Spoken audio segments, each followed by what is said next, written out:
In this lesson, we'll follow some of the thinking of Charles Darwin as he tried to figure out how might species change. Charles Darwin was an English naturalist who took a 5-year voyage around the world making observations of the various plants and animals and ecosystems around the world. You can see the path of his voyage here. Now, interestingly, when he began his trip, Darwin believed much of what Christian thinkers had written about the origin of species. So, for example, Darwin embraced everything we see here, the special creation hypothesis that God made all the species separately at some point in the past and they had never changed.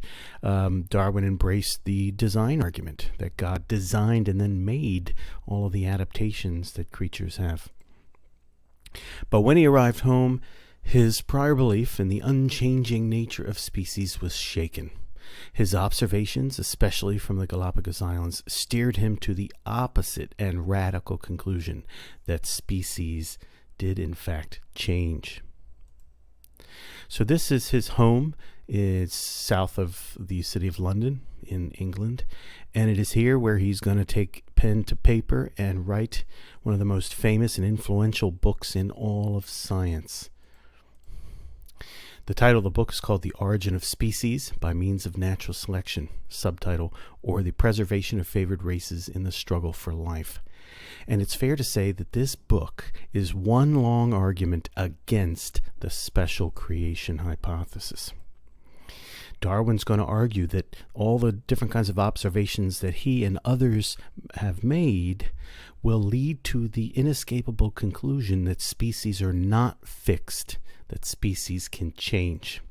Now, you recall Christian thinking had it that God was the source of species, so the origin of species can be traced back to the mind of God. Darwin's going to introduce a radical idea that new species emerge from nearby pre-existing species. Now, what was the evidence that species did change and can change? Well, in his book, he has several chapters that sort of summarize this kind of evidence, and we'll classify them into 4 categories of evidence. We'll call Exhibit A the fossil record. So Darwin will argue that the fossil record is consistent with species change over time.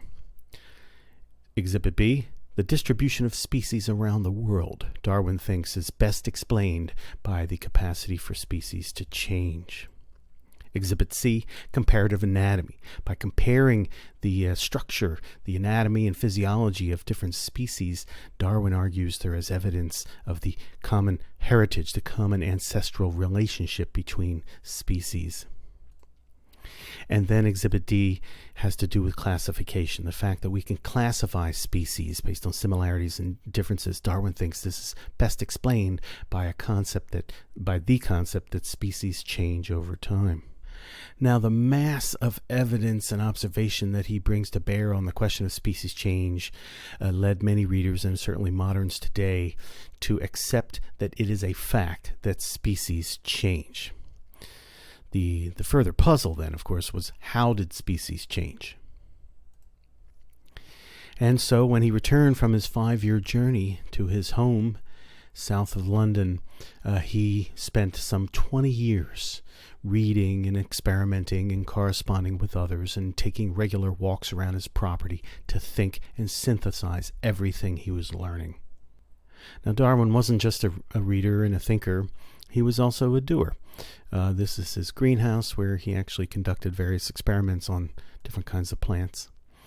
As for thinking, he enjoyed walking around his property. There's a path through some of his gardens, and there is this longer path on the outskirts of his property that he would walk on a regular basis and do some of his deepest and most radical thinking. So Darwin's question was, what kind of process could change species over time? Well, then he got to thinking, do we have any examples of species changing over time? And then how did that happen? And of course, the answer was yes. In the realm of human culture, humans for thousands of years have domesticated lots of animals and lots of plants. This process of domestication is a process where you take the wild version of the animal or the plant and you do some kind of breeding program where then you are changing the characteristics of the animal or the plant over time to meet the desires of the human breeders. So how do humans change species? Well, it's a selection process. So Darwin appreciated the power of a selection process to change species. Now, how do you do this kind of breeding program? Well, you select individuals based on a desired trait. Maybe you want cows to make more milk, or pigs to make more bacon, or you want the plant to have a bigger fruit or a seed or a nut or whatever. And then you mate the individuals that have the desired characteristic, and then you examine the offspring for the desired trait, and you repeat and repeat and repeat. So human selection has power to change species. And Darwin was very, very interested in all the details of this kind of process. And there were many examples to study. Now let's see how you might do a human selection process to create an animal like this. This is a real stick insect, and it lives in the forests of Southeast Asia. And its body shape and coloration give it excellent camouflage. So this would be an adaptation. It's a sort of a part with a purpose. The thin body has a purpose to make it so predators can't see it. So in its environment are all kinds of sticks and things, and it blends in really well. Now suppose we wanted to create a really thin-bodied insect, but we have to start with insects with wider bodies. So here's what we have to work with here. Now let's say this is a real sort of natural population of insects. So the initial population, on average, the bodies are wide, but we want to change the species body shape to be thinner over time. So how are we going to do that? Well, first, it's important to recognize that there is variation in natural populations. And again, Darwin was in correspondence with all kinds of animal breeders and plant breeders, and he was very interested, and he saw with his own eyes that there's always some variation in every sort of population. Well, that's important, because that's the fuel, or that's the material with which humans then are going to employ this selection process. So if everybody's the same, then you're not going to be able to do this selection process. What you need to do is you're going to purposely select the individuals with the thinnest bodies and then mate them. So let's say it's these two here. Now, of course, the body shape has to be a heritable trait based in DNA for this whole process to work. And Darwin did not have to know about DNA to understand this process and the significance of the process. So again, all you had to know to figure out what's going on here is that there's variation. Somehow the recipes for animals and plants can change, or there's variations in those recipes, and these variations, these differences, can be heritable. They can be passed on to the offspring. So you didn't have to know about how DNA works to be able to study this process and understand it. Now, since these two are the only ones to reproduce, they're going to be passing on their relatively thinner body shapes, right? So again, so here are the original two parents. Most of them are going to resemble their parents. That's how heredity works. But some are thicker and some are thinner. Here's a real thin one over here, and here's one that's a bit thicker. Nevertheless, the average body shape is a little bit thinner than the previous generation.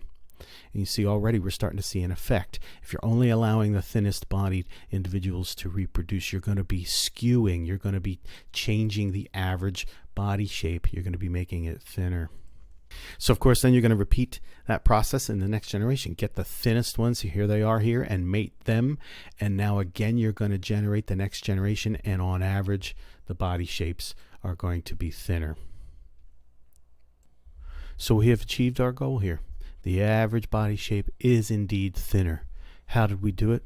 Well, we took advantage of the variation in each generation, and then we selected only the thinnest bodied individuals, and because the trait is heritable, they passed on that trait with new variations each generation, and then we continued to select the thinnest ones each generation. What does this mean? we humans can change the characteristics of a species by this type of selection.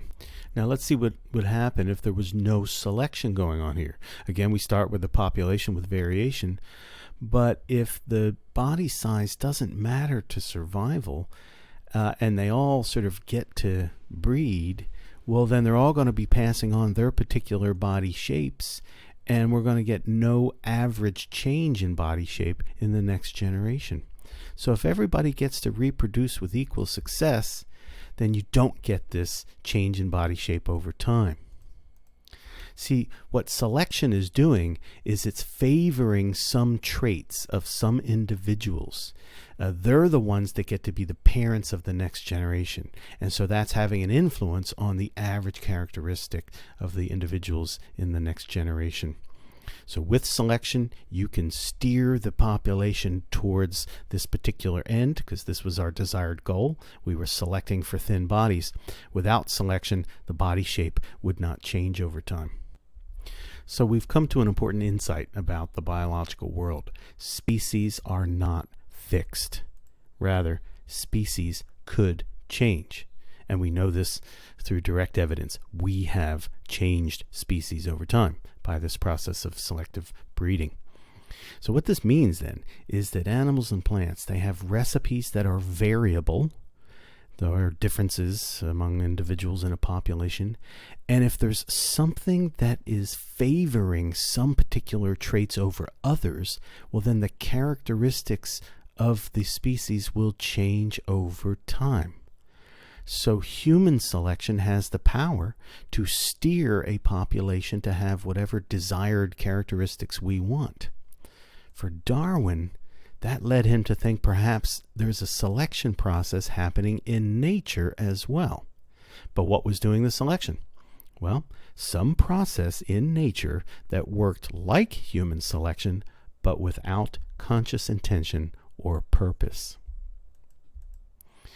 So after many years of corresponding and reading and thinking and experimenting, Darwin laid out his radical new worldview. He had discovered a means by which new species could originate and how adaptations, those parts with purpose, came into existence. He called this process natural selection. If we return to the title page of his book on the origin of species by means of natural selection, here it gets top billing here. Now, there are two sort of elements to his book here. There are a bunch of the chapters that lay out the case that species did in fact change. These were the Exhibit A, the Exhibit B, Exhibit C, Exhibit D. But then there's a section of the book where he proposes a mechanism for species change, and that's natural selection. So that's a sort of an inference. He's not claiming that to be a fact, but he's proposing this as a mechanism for species change. Darwin furthermore argues that natural selection has great explanatory power. It can explain lots of features of the biological world: the origin of adaptations, the origin of species, the multiplication of species, how it is that we can classify species, and why it is that many species go extinct. In the production of this masterpiece, Darwin felt like he was confessing a murder, namely the destruction of the long-held views of Christian naturalists. Our view of the biological world would never be the same.